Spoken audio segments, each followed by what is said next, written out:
Ako po si Win Gatchalian at welcome sa For the Win, ang panalong-panalong podcast para sa mga lumalaban, bumabangon at syempre, mga nagwawagi.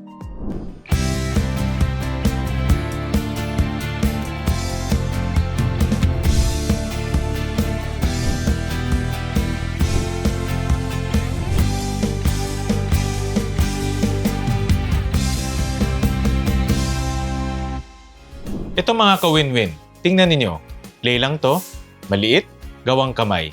Pero sa sobrang detalyado, alam mong may kwento. Sabi nga ng mga Gen Z, for the slay. Parang guest natin today, walang hype, walang puhunan na malaki, pero may sipag, may sakripisyo, at may pangarap. Hindi lang ito tungkol sa clay. Kwento to ng isang nanay na sa halip na sumuko ay hinulma ang sarili niyang kinabukasan with a heart.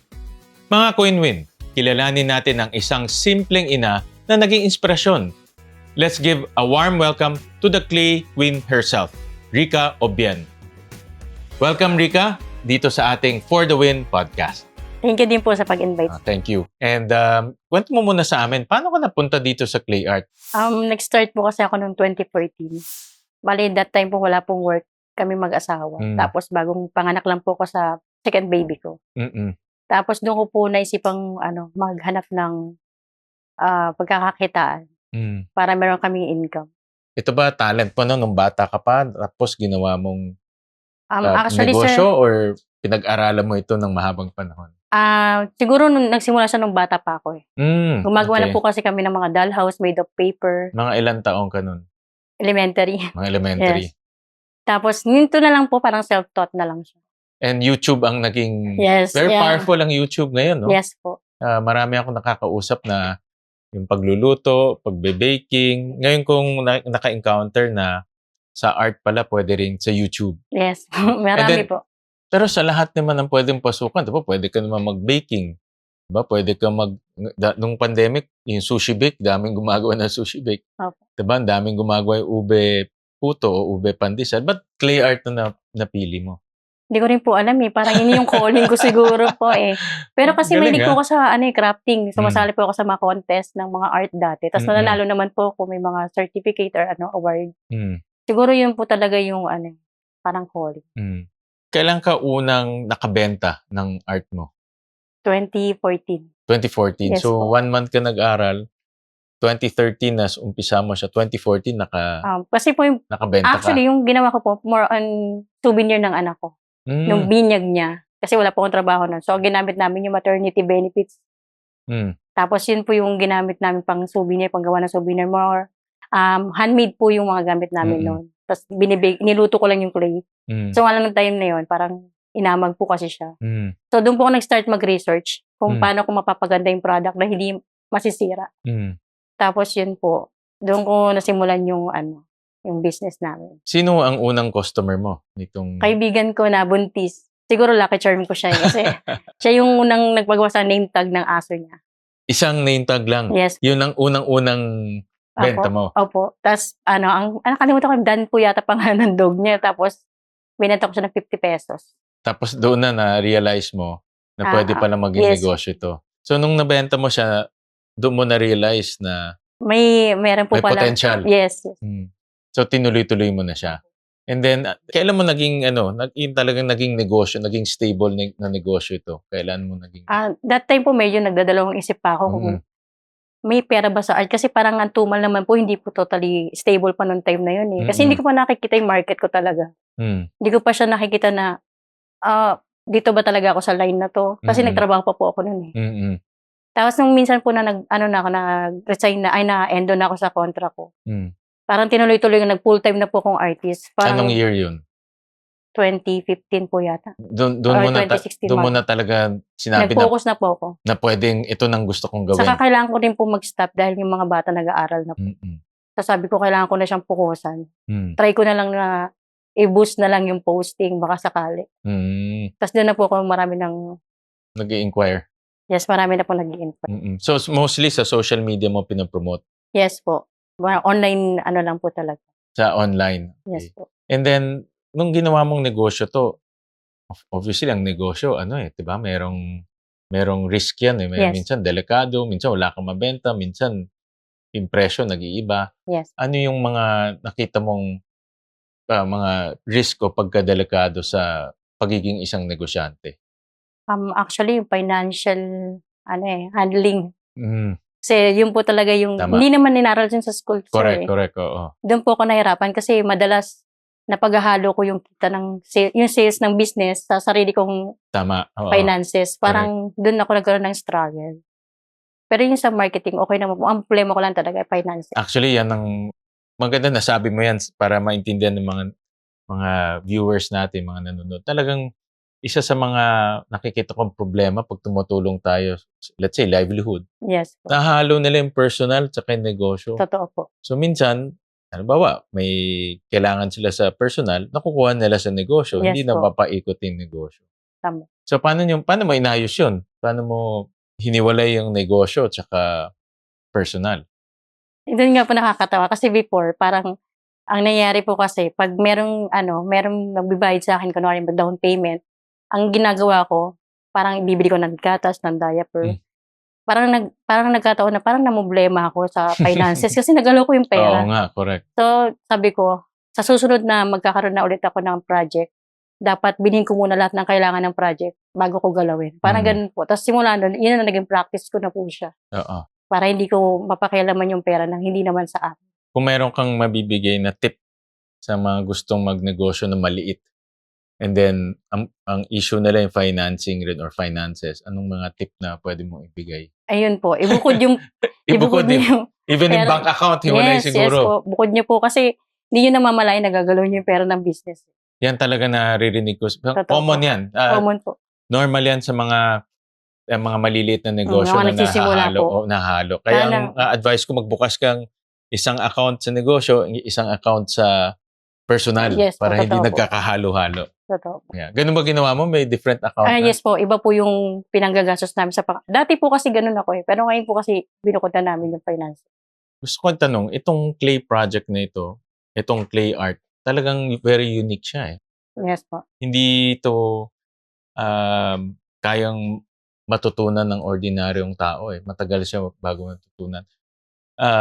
Tsaka kailangan mo rin ng skill. Tingin ko hindi rin to ordinaryo na makukuha mo lang kaagad. Doon sa mga nag-iisip pumasok sa ganitong negosyo, ano yung kailangan nilang tanungin ng sarili nila bago silang pumasok sa ganitong negosyo? O ganitong art? No? Ang unang tanong dyan is, gusto mo ba to? Hilig mo ba to? Kasi kung hindi mo siya gusto, at na ano ka lang sa trend, hindi po siya, hindi siya mag-a-apply dun sa mangyayaring gusto mo. Dapat gusto mo yung ginagawa mo para magtuloy-tuloy siya. Hindi ba dapat yung tanong mo kung meron kang talent? Diba? Yung talent po kasi, yung iba kasi napag-aaralan naman. Napag-aaralan. So, based on your experience, kaya naman pag-aaralan. Basta gusto mo. Gusto mo isang bagay. Okay. Kasi meron mga, let's say, gumawa ka ng restaurant, pero hindi ka naman marunong magluto o hindi naman maganda yung panglasa mo, pumapalpak rin yung restaurant. Kaya nga po may school for culinary. Tama rin man. Yan, kasi para sa akin napag-aaralan ng po lahat ng bagay. So, lahat ng bagay kayang pag-aralan basta gusto mo talaga. Gusto mo talaga. Saka yun yung passion. Itong mga design mo, very unique eh. Saan ka kumukuha ng inspirasyon? O saan mo nakukuha idea sa paggagawa ng mga designs? Example ko lang, sir, yung sa memories ko siya nung elementary. Nung bata pa ako kasi, kaya naalala ko siya. Tapos gumawa ko ng story. Itong particular. Para out of nowhere, para akong malungkot nung time na yun. Parang last year, malungkot ako. Tapos sabi ko, why not gumawa ko ng story about sa pagkabata ko. Parang ganun. So ito, series to? Yes, parang may tawag ako dyan Gunita. Okay. Yan po yung parang title ko nun sa story ko sa page. Ito ba ay, itong ganitong series, ilan siya? Bali, 3 lang po kasi nagawa ko nun eh. Mahirap eh. Mahirap siya eh. At saka kasi marami pa po akong orders na ginagawa eh. Parang nasingit ko lang pag mayroong free. Ano ba ang pwede mo sabihin, pwede mo ipagmalaki na clay art mo? Ano yung pinaka-proud ka na nagawa mo? Marami po eh. Pero gusto ko isa lang. Kung may isa kang pwedeng piliin na ito yung pinakamaganda o pinaka-memorable or pinaka-proud ako, ano yung isa? Bali, yun po talaga yung pinaka-ano. Ito. Ito sa my school. more and more Filipino food po, mga gusto ko po siya. Pero ito po talaga kasi naalala ko yung elementary days ko. Yung simpleng buhay noon. Ano ba ang naalala mo sa elementary days mo? Ano yung pinaka-memorable during elementary days? Yung simpleng buhay lang dati. Kasi pag papasok ko sa school, di mo iniisip na wala kang baon eh. Parang gusto mo lang pumasok, maglalakad ka sa school. Tapos masaya lang kayo ng mga classmate mo. Maligo ka man or hindi dahil malamig yung tubig. Parang okay lang. Kasi parang walang no judgment. Parang nung panahon po na yun. Parang yun po yung na-feel ko. Pagkukumpara mo yung school ngayon, kasi may mga anak ka, diba? Versus yung dati. Ibang-iba ba ngayon? Ibang-iba po kasi dati kahit maglakad ka safe eh. Kahit nga tumakbo ka ng gabi and maglaro kayo ng patintero sa kalsada, wala namang mangyayari sa mga bata kasi safe yung kalsada noon. Unlike ngayon kasi kailangan pang hatid sundo yung mga anak. So ikaw hinahatid sundo mo mga anak mo? Yes po, hanggang ngayon kahit high school na yung panganay ko. So Rica, ano ba yung mga experience mo sa adulting? Kasi kanina nabanggit mo na naalala mo yung elementary school days mo and then na lumabas yan dito sa creation mo sa art mo. Yes. So, ngayon na of course, lampas ka na sa elementary school days mo, ano ba yung mga experience mo sa adulting? Siyempre ngayon mas mahirap na siya kasi meron ka ng mga responsibilities. Kasi meron ka ng anak, meron ka ng pamilyang binubuo at saka meron ka ng goals. Ganun. Ano ba ang mga mapapayo mo doon sa mga nag-a-adulting? Diba? Based on your experience. Dapat strong ka. Kasi ang daming pagsubok na pagdadaanan. At ano lang, laban lang. Yes. Huwag susuko. Kahit resilient. Dapat like kang gano'n. Dapat di ka susuko. Kahit anong mangyari ano man dumating sa buhay mo. Ano ba ang, kung meron kang isang experience sa pag-a-adulting, ano ba yung isa sa mga masasabi mong challenging na experience? Challenging pagpapamilya. Pamilya. Yes. Kaya sa mga bata ngayon, huwag muna kayong papasok kung hindi kayo ready. Yan ang advice mo sa kanila. Yes po. Oo. Lagi ko sinasabi sa mga anak ko. Kailan ka magiging ready? Siguro kung financially stable ka na at ready na yung parang matured na yung pag-iisip mo para sa akin. Yun yung Kasi may pumapasok biglaan eh. Tapos naghihiwalay after. Kawawa yung mga bata. Nakita ko doon sa profile mo na once upon a time nawalan yata ng trabaho ang asawa mo. And of course, very challenging yun, no? Kung nawalan ng trabaho. Anong ginawa ninyo para ma-overcome yung challenge na yun? Kasi that time, po kami, nakakikitira ako sa biyanan ko. Wala kami sariling bahay. Tapos parehas kami walang trabaho, dalawa na yung baby namin. Tapos iniisip ko anong panggagatas ng mga anak ko. Kaya ginawa ko po noon, may hard drive siya. Binenta ko ng 1K, tapos binili ko ng clay. Yung sabi ko kasi kailangan sana walang laman ni hard drive. Hindi, I mean parang hard drive reader siya. Para sa laptop, ganun. Tapos may bumili naman, pinost ko sa Facebook. Tapos sabi, bili niya ng 1K. Tapos yun po, pinabili ko siya ng clay and tools. Obviously, nung binenta mo yun, at bumili ka ng clay, ang intention mo, business, di ba? Bakit biglang parang nasa sense ko ano ka nun parang desidido ka na yes, magtayo desperate and desidido rin na ito yung gusto kong pagkakitaan. Parang gusto ko lang i-try baka sakali po na magkaroon ako ng income, makabili man lang ng una po inisip ko diaper. Kasi yung second ko naman breastfeed Pero kailangan ko po magkaroon ng diaper para sa anak ko, kaya yun po yung binili ko. Ay yun po yung inisip ko that time, ba't ko siya pinasok yung pag-clay. And yung ano sabi ng Mr. mo, binenta niya yung hard drive, wala yung hard drive niya ngayon, may clay. Wala siyang magagawa. Was she support? Kasi nakatama niya yung result ngayon Pero at that time, nagalit ba siya? Or diba, minsan parang, ba't mo ginawa yan? Nagtaka. Saka that time, ang daming kumukontra. Hindi niya totally sinasabi, pero parang, wala namang pera dyan ba't nagsasayang ka ng oras mo dyan? Ba't ka nagkukulong sa kwarto? Ano bang ginagawa mo? Hindi po kasi nila alam noong time na yun. Nag-research po ako. Yung po yung nakwento ko kanina na pinag-aaralan ko lahat. Kasi parang ayoko namang i-risk yung 1,000 ko para sa wala. 1,000 ba yun? Yes, 1,000. 1,000 pesos? Yes, parang ayoko i-risk kasi gamit yun ng asawa ko Tapos, correct. Sinel ko para makabili ng materials. Mamaya, pag di ko na napalago yung 1,000, saan kami pupulutin? Yeah. Pero believe ako sa'yo na naisip mo magnegosyo dahil sa ngayon ang daming 'di ba, lumalabas ngayon mga online gambling, Yes, 'di ba? At minsan na may nagsasabi sa akin na parang negosyo raw 'yun. Sabi ko, "Hindi negosyo 'yun, sugal 'yun, eh." Kaya yes, hindi po ine-encourage ko na lang ang mga tao kahit sa itaya nila yung pera nila, magtayo na lang sila ng sariling negosyo, true 'di po. ba? Kasi wala namang madali sa buhay, talagang talagang mahirap, eh. At saka 'pag yung ganyan sugal po hindi po siya ano, easy money po yan, eh. Mm. 'Pag mga easy money mabilis din mawala. Correct, correct. Pero sa ibang tao kasi iniisip nila, okey nang sumugal baka manalo ako, pero Hindi po, kadalasan mas malaki yung talo. yung nawawala. Oo. Nung nawalan ng trabaho mister mo tapos binenta mo yung hard drive, Yes. nase-sense ko na talagang gusto mong pumasok sa negosyo. Dito rin ba nasubukan yung pananampalataya mo dito sa mga ganitong struggling na panahon? Sobra po. Mm, Kasi pagka ano, iniisip ko yung mga bata, mm. naku, ano yung lungkot ko. Okey lang 'yun, okey lang 'yun. Basta yun po, lagi kong iniisip mga bata. Mm. And then 'yan talaga ang gusto mong 'yan talagang motibasyon mo 'no, sa pamilya. Pero paano nasubukan yung pananampalataya mo? Sobra po, parang ano, Lalo ka bang naging malapit sobra.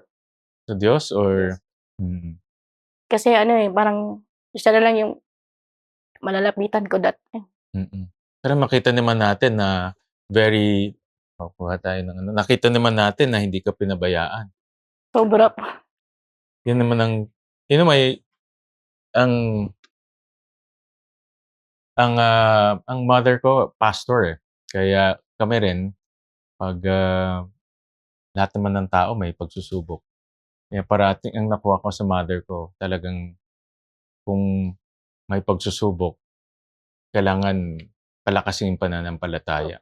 Saka yung mga prayers ko po kasi, ano niya, sinagot niya. Hmm, Kasi ang dami kong why dati. hmm. Ang dami kong bakit. Ano itong mga bakit mo? Just Bakit niya to share with pinaparanas us. sa'kin yung mga sitwasyon. Hmm, Kasi hindi naman ako naging masamang tao. hmm. Sorry, ang lalim ng hugot ko. Talagang nangyayari yan sa atin. And then Kasi ang daming nangyaring sitwasyon na ang daming chaos. hmm, Financially struggling. hmm, Tapos yung mga taong judge ka hmm, sa paligid mo. hmm. So paano mo na-overcome yun? Paano mong nalampasan lahat yun? Maniwala po ba kayo, one time pumunta ako sa simbahan sa Commonwealth sa St. Peter. Mm. Umiyak ako dun. Ikaw lang mag-isa? No, kasama ko yung family ko, pero hindi ko pinakita. Kasama ko asawa ko, yung mga anak ko. Hmm, Tapos sabi ko kay Lord na, inilet go ko na yung grudge, yung Hmm. hate, yung lahat ng nararamdaman ko sakit. I-let go ko yung worries ko sa family, financially or ano, i-let go ko. Tapos, sabi ko kayo na bahala. Tapos nagulat na lang ako, iba si God. Iba yung way ni God para ibalik yung mga blessings na Ano yung pinagplan dati. Ano yung una-unang blessing na nakita mong bumalik? Pinaganda po niya yung business ko, binigyan niya ako ng client. Hmm, Kasi siya naman nagbigay sa akin ng talent, eh. So, siya rin nagbigay ng mga client na tapos binigyan na rin po niya ako ng business na company na lumalapit sa akin para talaga? magpagawa ng mga project. Galing, Yes galing. po. Ano yun, bigla nilang Yung once big na nag-let go ako that time, galing. kaya iba yung si God mag-move, eh, yung grace niya grabe. Mm, Kaya hanggang ngayon nandito ako, parang siya lang yung nalapitan ko that time. hmm, Although nandiyan yung family ko, pero iba pa rin yung oo. Maganda rin malaman ng mga nanonood na kasi marami rin talagang dumadaan ng struggles, eh. Hindi naman natin maiwasan yan kahit ako ganyan rin, eh. At importante yung faith mo, yes, true po. pananampalataya. Mas lumakas po yung faith ko nung time na nung may pinagdadaanan ako. Sabi nga nila 'pag dumaan ka sa hirap mas lumalakas ka, 'di ba? At saka mas 'pag hindi mo pinansin yung chaos sa paligid mo, bibigyan ka lalo ng blessing. Hmm. Kaya but you need to really have strong faith. Hindi ka Totoo po, puwedeng bumitaw. totoo. Pero minsan mahirap talaga 'no, Mahirap minsan kasi mahirap Sabi nga Madaling nila, madaling sabihin ko, sabihin, no? mahirap pag Yes, nandun ka totoo na po. sa sitwasyon eh. Tsaka kasi pag nandun ka sa sitwasyon, para kang ano eh, para kang inaalog ni Lord eh. Kailangan niya ano yung ano mo, yung faith mo sa kanya, tinatry niya. Kung hanggang saan ka maniniwala sa ano niya. Tingin mo ba nalampasan mo na lahat ng mga struggles at this time? Konti. Konti. Mayroon pa, pero feeling ko naman, hindi naman niya bibigay sa akin yun kung wala siyang reason. Tsaka I think mas stronger ka na ngayon. Yes. Yung kung meron kang maituturo na 3 miniature life lessons sa mga anak mo na yung mga na pinagdaanan mo bilang isang tao, isang artist, ano yung mga matuturo mo? 3 life lessons sa mga anak. Number 1, mag-resilient. Kahit anong mangyari sa buhay mo, ituloy mo lang. Kahit anong gulo ng tao sa paligid mo, ituloy mo lang lahat. Yung basta may goal ka, tsaka focus. Number 1, focus. Number 2, huwag makakalimot sa taas. Ay, number 3 pala. Number 2 po, 1, resilient. 2, focus. And then 3, si Lord. Faith. Yes, your faith. Your trust in God. Actually, trust in God, yun ang madaling sabihin, but pag nasa ganun ka situation, Yes, totoo marami. po. Kaya dapat hindi mo pwedeng kalimutan yun eh. Saka yung mapapatanong ka sa kanya that's magagalit ka. Bakit mo pinagdadaanan yun? Kasi hindi ka naman gumawa ng masama sa kapwa eh. Tapos bilang ginawa niya sa'yo yun. Tapos, malalaman mo na ng bandang, pag nalagpasan mo siya, ito pala yun. Masasabi mo ba ang pananampalataya mo ngayon mas matibay? Sobra po, sobra. Kasi pag may blessing agad, thank you Lord, parang naiiyak ako. How do you give back your blessing? Meron ka bang way to give back your blessing? Natutulungan ko po yung family ko. Sa mga kaibigan ko, nabibigyan ko sila ng mga income din. Kasi nag-work na sila sa akin. So yung mga kaibigan mo nag-work sa'yo? Yes po. Ang galing Ngayon po. So ano sila? Kasali sa negosyo? Tinutulungan po nila akong gumawa ng sa business ko. Let's take a short break. Marami pa tayong pag-uusapan pagbalik natin. Alam niyo ba kung anong TechVoc? Maraming mga kabataan hindi masyadong na-appreciate ang TechVoc or Tesla. Ito ay napakagandang kurso dahil sa maikling panahon, makukuha natin yung ating national certification, matuturuan tayo ng iba't ibang skills o kaalaman na pwede natin gamitin sa paghanap ng trabaho. Mahirap talaga pumili ng kurso, mahirap talaga malaman kung anong gagawin natin in the next 5-10 years. Itong mga TESDA courses, itong mga short-term courses, makakatulong to dahil makukuha na natin yung national certification sa maikling panahon at dumadami na rin yung courses na pwede nilang kunin tulad nito, railway engineering, meron din tayong automotive, meron tayong mechatronics. So in 1 or 2 years, meron na silang NC, pwede na silang magtrabaho. Pero ang kagandahan, pwede nilang ipagpatuloy ito sa bachelor's degree. We're back in the show. Ito pa rin po ang For the Win podcast at kasama pa rin natin ang Clay Queen herself na si Rica Obien. Ito, natutunan mo itong skill na ito. Ano pa mga other skills na natutunan mo sa buhay? Other than your art skills? Natutunan ko po maging patient. Kasi dati sobrang gusto ko get go. Kasi ako parang goal. Gusto ko makuha agad yung goal ko. Gusto ko laging plan. Nakaplano lahat. Pero hindi niya bibigay yun eh. Dapat talaga lagi kang lagi mo ipag-pray yung mga goals na gusto mong mangyari para ibigay niya sa'yo. Kasi kung yung sarili mo lang, parang hindi mo siya makukuha. Dapat may prayers din kasama. Itong mga patience, again, madaling sabihin, pero pag nasa Totoo situation ka, mahirap na. Ang hirap. Yan ba yung mga tinuturo mo rin sa mga anak mo or sa friends mo?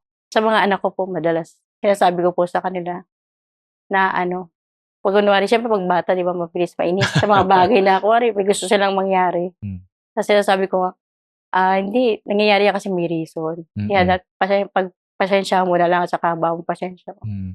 Yung mga pinagdaanan mo, ito ba lumalabas sa mga creation mo?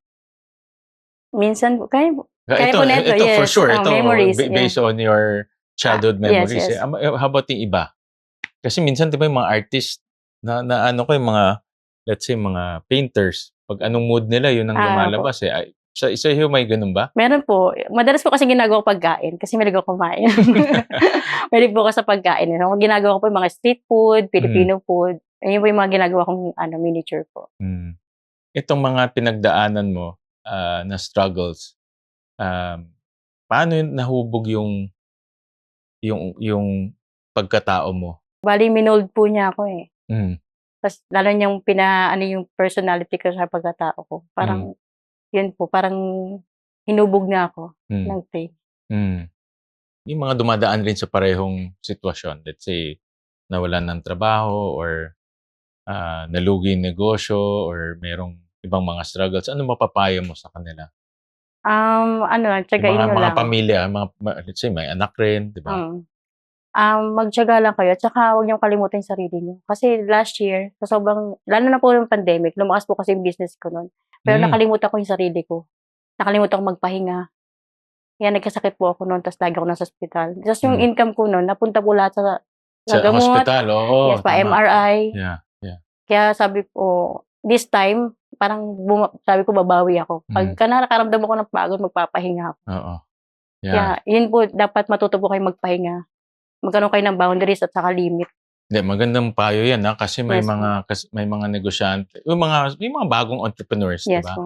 na excited sila, gusto Totoo po. nila maraming 'di ba, maraming Oo, order. yes po. Iba hindi nagpapahinga, hindi natutulog, hindi Yes po. kumakain, pero nakakalimutan sarili. Mas mabigat kung nagkasakit ka. Totoo po, nangyari po yan sa'kin, eh, 3 years ago. Kaya yun po yung pinapayo ko sa kanila na magpahinga. Hmm. Kung sakaling kumita ka, bakasyon ka kahit 2 days, ipahinga mo yung kinita mo, ibakasyon mo kahit papaano. I-enjoy mo naman yung pamilya mo kasi hindi mo ma-enjoy yung pera, eh, Mm. pagka nagkasakit ka, eh. Do'n lang mapupunta yung sa gamot mo, eh. So, enjoy mo rin at saka Sayang naman 'no, yes kung po, kumita ka tapos kumikita. maubos sa ospital. Do'n na Oo. napunta sa gamot, sa Correct, ospital. oo. Kaya sabi ko, pagka kumita ka kahit papaano, enjoyin mo yung sarili mo, i-enjoy mo, isama mo yung pamilya mo. Pero paano mo, let's say, kagaya yan, daming orders dumadating, paano ma-i-manage, 'di ba? Gusto mo tapusin lahat ng orders, pero sa kabila naman ayaw mo magkasakit. So, Yun paano? po, nagkaroon na po ako ng process. Dati kasi wala akong process, eh. Ang ginagawa ko po ngayon, meron na akong rest day. Pero Alam ng mga kliyente yan. yes po. At saka meron na po akong limit dati pagka nag-inquire sila from 8 hanggang madaling araw may nag-i-inquire. Ngayon pagka 10 na, cut na ako, hindi na ako nagre-reply. Kasi dati parang sayang yung benta, sayang yung benta. Ganun talaga. Kahit ako, ganun din Lalo pag ako. nagsisimula, eh. Pero ngayon natutunan ko na magkaroon ka ng limit sa sarili mo. Kasi pag nagkasakit ka, hindi ka naman nila tutulungan, eh. Di ba? Ang tutulong lang sa'yo, sarili mo. So dapat mahalin mo rin yung sarili mo. Itong na-experience mo sa buhay mo, ano ang pinagpapasalamatan mo ngayon? Ano yung grateful ka sa sitwasyon mo ngayon? Actually, grateful. Nagpapasalamat ako sa nangyari. Yung iba nagagalit sa nangyari. Ako hindi. Nagiging thankful ako kasi nangyari siya. Kasi kung di siya nangyari, baka iba yung mindset ko ngayon. Iba yung feelings, saka yung mga tao sa paligid ko nakilala ko. Yung mga nandyan, para sa akin, nakilala ko din. Kaya din ako naging thankful sa mga nangyari at saka sa mga taong nandyan sa akin through thick and thin. So talaga, lalo na sa negosyante or sa family, ikaw, entrepreneur ka na, Yes po. negosyante. Talagang dumadaan itong mga challenges, no? Hindi mawawala yan, tama ba? Totoo po. At saka mas lumalaki siya. Damo na lumalaki po yung business dati. Ang problema mo lang, wala kang bubble wrap para sa mo. Ngayon, problema mo na pag hindi pumasok yung tao mo or kaya, di ba Ilan po? na ba ang tao mo ngayon? Bali lang po siya, for project lang po. Pero mga 10 na po kami. Marami 11. na rin, ha? Yes po. Oo, marami na rin. Yes po. Oo. Kasi Kaya, yung iba po kasi every weekend lang kasi may mga anak din po sila. Oo So, nga. naintindihan ko po. Yung iba naman po every weekdays. Yeah. Ganun. Tapos sa bahay mo lang ginagawa? Yung doon po sa nakuha naming unit. Meron ka ng talagang Yes, unit? nakapangalan na po sa asawa ko. Galing, galing. Ako, isa sa mga advocacy ako, yung mga entrepreneurs, mga negosyante. Kasi naniniwala ako na isang paraan para lumago yung bansa natin. Totoo. Or matulungan natin mga taong yung gustong magkaroon ng sariling kita, maging maliit na negosyante or entrepreneurs, di ba? Kasi meron kang kontrolado mo kung magiging successful ka o hindi. Totoo po. Diba? Kaya isa yan sa mga pinopromote ko sa bansa natin, yung mga MSMEs. Yes. Yeah. Kaya ikaw, anong mapapaya mo sa yung mga nag-uumpisa pa lang na MSMEs? Yung mga nagsisimula pa lang, ang pinakapayo ko po is dapat alamin nyo kung ano yung gusto nyo. Hmm. Kasi mahirap pumasok pag ano lang yun, trend lang. Kunwari, yung example natin yung sa Graham. Dahil nag-trend siya, gusto mag-business. Sa pandemic rin yun, di ba? Totoo po. Kasi kung hindi naman yun yung gusto mo, hanggang ano lang yun, parang good for 3 months lang siya. Pero kung yung gusto mo yung ginagawa mo, parang kang nagkakaroon ng ano, ang sarap pumasok kasi gusto ko to eh. Ito yung passion ko eh. Wag yung dahil nag-trend lang siya. Kasi hindi siya tumatagal. In social media, nakakatulong ba sa mga maliliit na negosyante na katulad mo? Sobra po. Malaking Ngayon, bagay. Oo. sobra po. At saka doon po talaga, wala pa akong physical store. Meron na akong production area ngayon, pero wala pa akong physical store. Pero ang laking bagay po ng social media. Social media. So, mapapayo mo rin sa kanila na gamitin ang social media. Yes po. At saka mag-register kayo sa BIR. Before po Alam mo, believe ako sa'yo dahil naalala mo pa yun. Kasi mga iba, sabihin na natin, may mga ibang tao nakakalimutan magpa-register sa BIR. Yes po. Hindi, sir, sa totoo lang, simula nag-start ako magkaroon ng BIR, doon lumakas yung... Talaga? Doon ako nagkaroon talaga. Kasi nasasabi nilang legit ka na eh. Oo. Unlike nung pag sinabi, mayroon ka bang OR? Wala po eh. Okay po, pass po. Parang gaganon yung ibang Okay. Yes. Kasi parang di sila magtitiwala magbigay sa'yo ng, ng pera. Paano sila magtitiwala kung wala ka namang pinanghahawakan na papel? Parang correct, ganon. correct. So ano kayo? Single proprietor? Sole proprietor. Sole proprietor. Tapos, galing ako, believe ako sa'yo na nasama mo yan sa mga payo mo. Hindi kasi po, yun po yung parang, actually, parang 2 years ago, nasa ko na siya. Nasa step by step kasi ginagawa kong Kumbaga parang, ito pala yung benefits pag naka-register ka sa BIR. Although yung tax naman, napag-aaralan naman kasi siya. Pero VAT exempt siguro yung... po ako, non-VAT. Non-VAT, oo. Yes, pero baka next year, na ako, VAT na kasi. So, gano'n na kalaki ang benta niyo. Kasi may threshold yan, di ba? Yes po. 3 million threshold. Ang ko talaga, baka doon na po kami umabot. In God's sa grace, kabilang banda, maganda. Sa kabilang banda, magbabayad na tayo ng pero nakakatulong naman eh. At kahit pa paano nakikita nyo naman po sa Oo. Kaya sa mga kababayan natin, ako believe ako kay Rica dahil sa lahat ng payo na binibigay niya sa atin, sa mga maliliit na entrepreneurs, mga maliliit na negosyante, magpa-register sa BIR. Malaking bagay yan dahil una nga, magiging legit ka, tingin ng tao sa'yo legit. Pangalawa, of course, makakatulong ka sa bansa natin dahil itong gobyerno natin, di naman tatakbo to kung walang taxes. Diba? So, thank you. Thank you sa ano. And huling tanong ko na lang, anong ibig sabihin para sa'yo ang manalo sa buhay o panalo ang buhay? Panalo ka sa buhay kung marami ka natutulungan tao at saka bawat pagsubok na pinagdadaanan mo na pagtatagumpayan. At pero hindi madali 'yon, 'di ba? Kaya ng sinabi mo. But anong measure? Anong sukat ng panalo o nanalo ka na sa buhay? Ano yung sukat? Para sa akin, pag meron ka ng peace of mind. Yung parang bukas, pagka naisip mo na hindi ka naman may pagkain ka bukas. O kaya, alam mo, pag nagkasakit yung mga anak mo, meron kang pang-hospital bills. Para sa akin, yung ganong simple lang po, masaya na ako dun eh. Malayo na narating mo dahil nung una, binenta mo lang hard drive. Ngayon, magpaparegister ka na as Batabol. Diba malayo Thank you, Lord. Thank you, Lord. Malayong yun. Nakita ko malayong at saka inabot po ako ng 11 years. Sabi nga ni Ninya, sumakses ka na. Diba? Step by step. Step by step. Diba? So, Rica, maraming salamat sa oras mo at inspired kami sa kwento mo at inspired kami sa creation mo. Every time na makikita ko yung creation mo, hindi to just ordinary na ginagawa lang. May pinagdaanan tong creation na ito eh. May pinagdaanan. At itong pinagdaanan ay lesson para sa ating lahat. Thank you. Thank you din po. What a story from reshaping hardships to crafting hope. Kaya kayo dyan, kung may talento kayong tinatago, baka sign na ito. Time na ito to shape your own story. Ako po si Win Gatchalian at sa bawat pagsubok sa buhay, lagi niyo pong tandaan, manalig ka, lumaban ka for the win.